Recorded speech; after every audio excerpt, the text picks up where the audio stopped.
Ассалаумағалейкум оқырмандар. Бүгін осындай ерекше дәмді хамир хасиб деген тағамның жасалу жолымен бөлісетін боламын.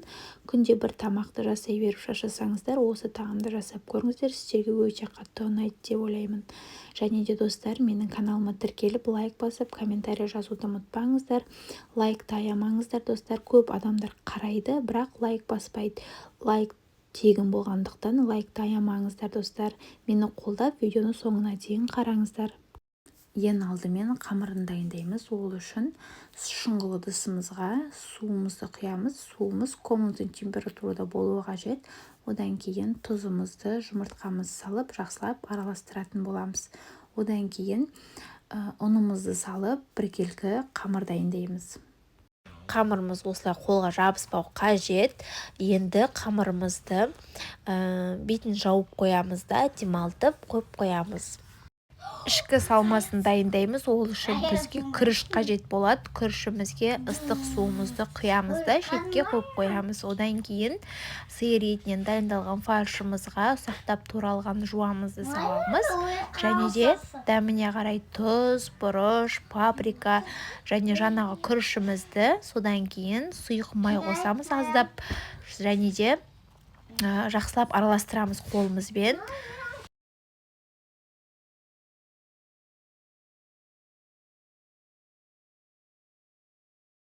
Ішкі салмасын дайындап алғаннан кейін қамырымызбен жұмыс жасайтын боламыз. Қамырымызды екіге бөліп аламын, немесе осылайда жая беруге болады. Екіге бөліп аламыз да, бір бөлігін жұқа етіп жайып алатын боламыз.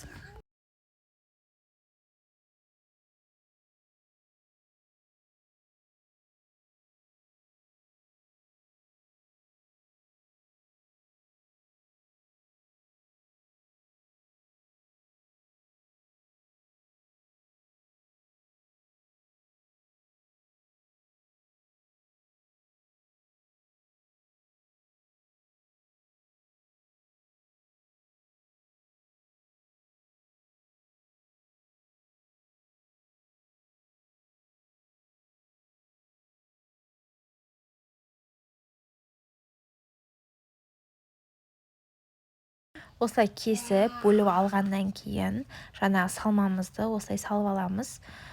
Сосын осылай видеодағыдай етіп орап шығатын боламыз. Достар, оп-оңай оралады. Тез-тез жасап, осылай барлығын дайындап аласыз. Дайындап алғаннан кейін барлығын мантоваркамызге майымызды жағамызда барлығын осылай салып шығатын боламыз. Осылай барлығын дайындап жатырған кезде суымызды қайната береміз. Суым қайнады, достар. Енді мантоваркамызды қоямыз да, как манты сияқты пісіріп аламыз. Бірақ 45 минут емес, жарты сағатта пісіріп алдым. Енді, достар, табамызды қыздырамыз да, соусын дайындаймыз. Ол үшін сұйық май немесе осылай мен сияқты топленый маслоны салып, оны ертіп аламыз. Одан кейін ергеннен кейін жуамызды салып, жақсылап қуырып алатын боламыз. Жуамыз қуырылып болғаннан кейін томатымызды саламыз да, оны да кішкене қуырып аламыз. Томатымыз қуырылғаннан кейін бір қасық ұн қосамыз да, жақсылап оны араластырамыз. Одан кейін су қосамыз.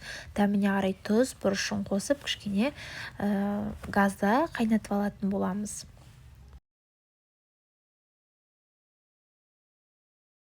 Соусымыз осылай қоюлану қажет. Одан кейін біздің соусымыз дайын. Осылай ыдысқа қиып алатын боламын. Біздің тағамыз дайын болды, пісті. Енді осындай әдемі ыдысымызға әдемілеп салатын боламыз.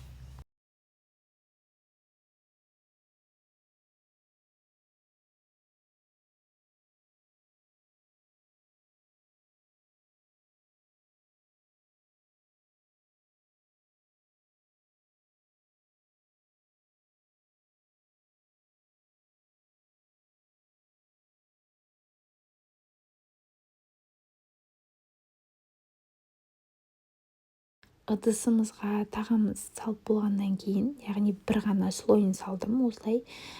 Сосын қазір үстіне тағы да салғатын боламын. Сол екеуі бір-біріне жабысып қалмау үшін осылай бетіне сұйық маймен жағатын боламыз. Сол кезде олар бір-біріне жабыспайды. Содан кейін осылай видеодағыдай етіп үсті-үстіне салып шығатын боламыз. Достар, осылай әдемілеп ыдысымызға салатын боламыз. Одан кейін жаңағы ыдысқа салған соусымызды ортаға қойып, үстіне әдемілеп жасыл шөптерді кесіп салсаңыздар болады. Осылай әдемілеп ұсынатын боламыз. Бұл тағам өте дәмді болып шығады. Достар, жасап көріңіздер, және жасап көргеннен кейін пікір қалдыруды ұмытпаңыздар. Және достар, лайк басыңыздар, лайк тегін аямаңыздар, қолдаңыздар мені. Сіздермен бірге болған Назерке Мейрамқызы. Ассаляму алейкум.